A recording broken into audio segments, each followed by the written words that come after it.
Hi everyone, this is our presentation. Today we will talk about Middle East Europe. Hope you guys enjoy it. Let's take a look at the content of our topic. There are two main parts, including overview and achievement of Middle East in Europe. Let's move to the first part, the overview of Middle East in Europe. So, what is Middle East in Europe? It is the period of European history between 500 AD and 1500 AD.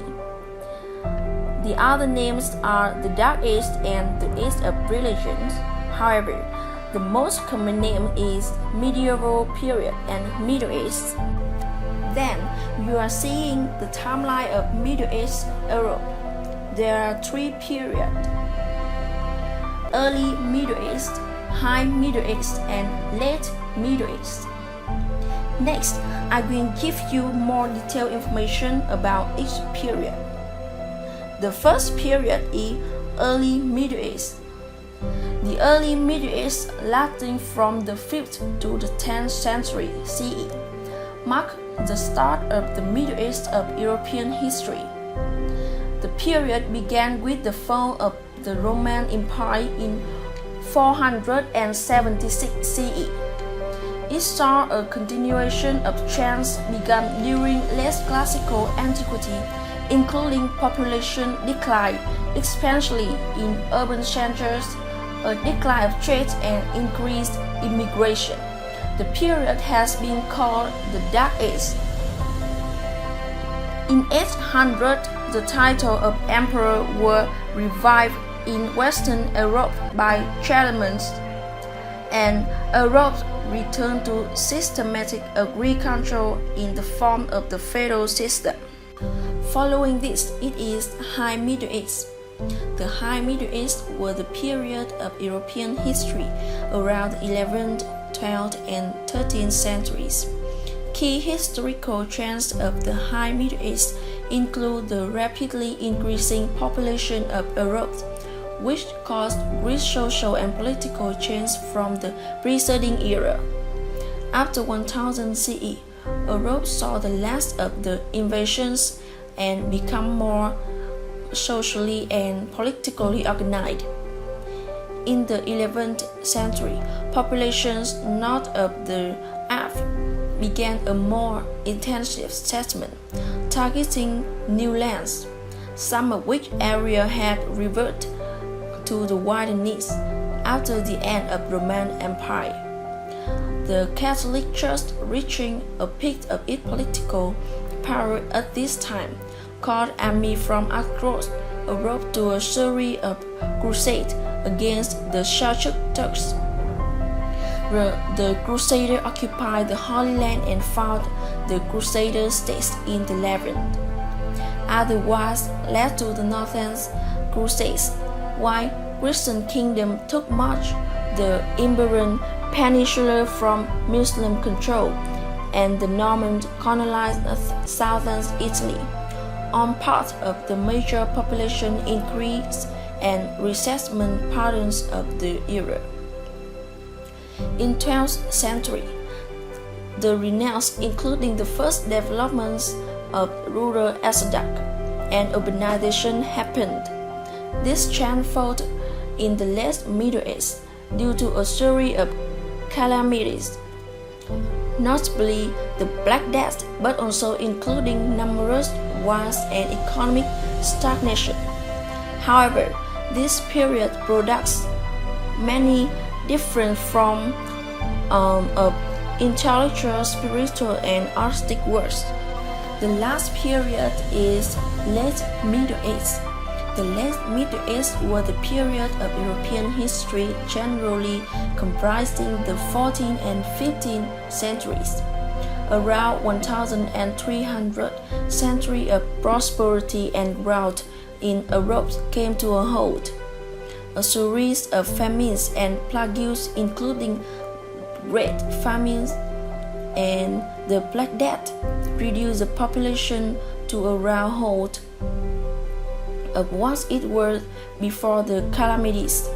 Along with depopulation came social unrest and endemic warfare. Despite these crises, the 14th century was also a time of great progress in the arts and science. Towards the end of the period, the age of discovery began. Europeans were forced to seek new trading routes, leading to the Spanish expedition under Columbus to the Americas in 1492 and Vasco da Gama's voyage to Africa and India in 1498. Their discoveries strengthened the economy and power of European nations. The changes caused by the developments have led many scholars to view this period as the end of the Middle Ages and beginning of modern history and early modern Europe. Here we mention 10 achievements to point out that the Dark Ages were, in fact, a period of great progress and light. As universities are born. The classical education still used today in some schools was the system used by the university which were created in the early Middle Ages, the first in history. The university taught the arts, law, medicine, and theology, the study of religion. University of Bologna, founded in 1088, was the first ever to grant degrees. In addition to the classical structure based on ancient Greek education, the medieval universities were heavily influenced by Islamic education, which were thriving at the time. While women were not admitted to university in the early days, the education of women did exist. The convents of the day educated the young women who would often enter at a very young age.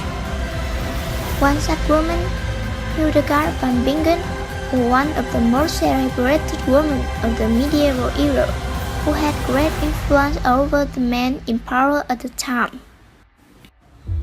9. Scientific foundation laid. While progress in science was slow during this period in the West, the progress was steady and of a very high quality. The foundation was laid here for a wonderful blossoming of science that was to occur in the High Middle Ages to come. It can be simply said that without the study of science in the early Middle Ages, we would be considerably behind in our scientific knowledge today.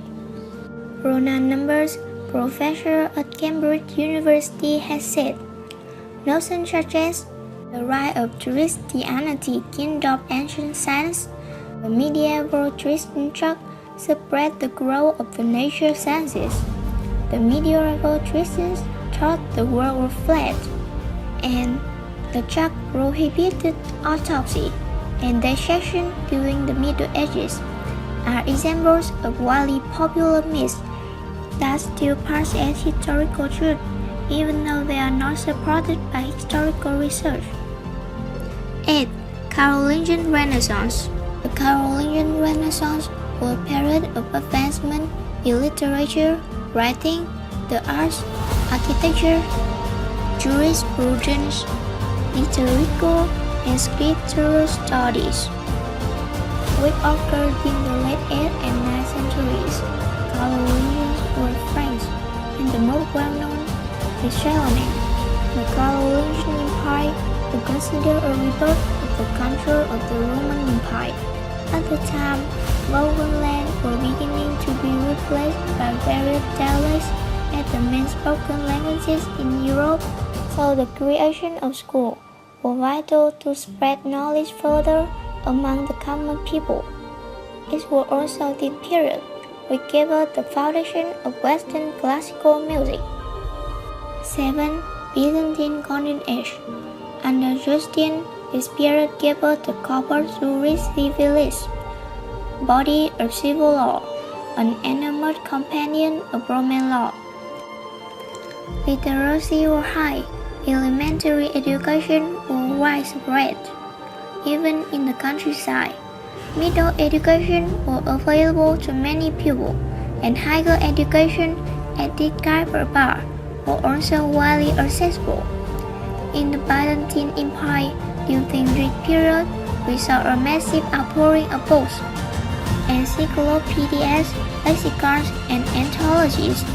While they did not create a lot of new thinking, they solidified and protected for the future much of what was already known. 6. Religious unity. This is a sticky topic, but the fact is, during the early Middle Ages, Europe had a united church, an agreed-upon canon of the Bible, and a well-known developed philosophical tradition. This led, and one would expect, to a great period of peace within the Western nations. While Islam was not in agreement with the doctrines of the West, much mutual sharing of information happened, and the Islamic contribution to the West is still felt today. This union of beliefs allowed for intellectual progress unseen since the Roman Empire at its heyday. In a sense, you might consider this period as the calm before the storm, as it was merely 100 years later that the First Crusade would be called to take Jerusalem back from the Muslims, an event which ended the flow of knowledge between groups. 5. Algebra arrived. Thanks to the learning of the Islamic people in the East, the world received its first book on algebra. The Compendious book on calculation by completion and balancing was written by Al-Khwarizmi. The Arabic title of the book gave us the word algebra. The word algorithm comes from his name. This book gave us the first systematic solution of linear and quadratic equations. Later translation of his book also gave us the decimal positional number system we use today. Al-Khwarizmi, along with Diophantus, is considered the father of algebra. 4. Art and architecture. During the early Middle Ages, architecture was diverse and innovative. It introduced the idea of realistic image in art, and it laid the groundwork for the Romanesque period, which was to come in the High Middle Ages. The period also included the introduction and assumption of classical forms and concepts in architecture. It can safely be said that this period was the first period of high art, with previous styles, migration period, being much more functional and less artistic. In the early Middle Ages, we witnessed the birth of an astonishing and beautiful history of art and building. 3. Fantastic weather. Trivial as it may seem, the weather played a much greater part in the lives of the average people during the Middle Ages and beyond. When we think of the Dark Ages, we tend to see images of snowstorms, rain, thunder, and darkness, such as we see in films like The Man on the Road. The fact is, in the early Middle Ages, the North Atlantic region was warming up. So much so that at the opening of the High Middle Ages, 1100 AD, the region was 100 years into an event now known as the Medieval Warm Period. This warm period thawed much ice and enabled the Vikings to begin their colonizations of Greenland and other northern nations. Ironically, the Protestant Reformation, 16th century up until the 19th century, suffered little ice age. The period of Enlightenment was literally darker and colder than the Dark Ages. During this period, reforms and better knowledge of agriculture provided a boost to food supplies. 2. Law becomes fair. The early Middle Ages had a complex system of laws, which were often not connected, but they were effective and fair for the most part. For merchants traveling about the world, there were the lex mercatoria, law merchant, we can evolve over time rather than being created. This law included arbitration and promoted good practice among traders.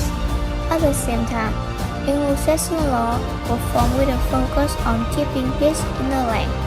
While this eventually led to some very tough laws, living under the legal system in the early Middle Ages was probably the best time to live, as it was still flexible and fair for the majority. The third important legal system was the early Germanic law, allowed a person to be tried by his own people so as not to be disadvantaged by ignorant or major cultural differences. Finally, 1. Agricultural boom. If you were wanting to die or murder by starvation, the early Middle Ages were not the time to do it.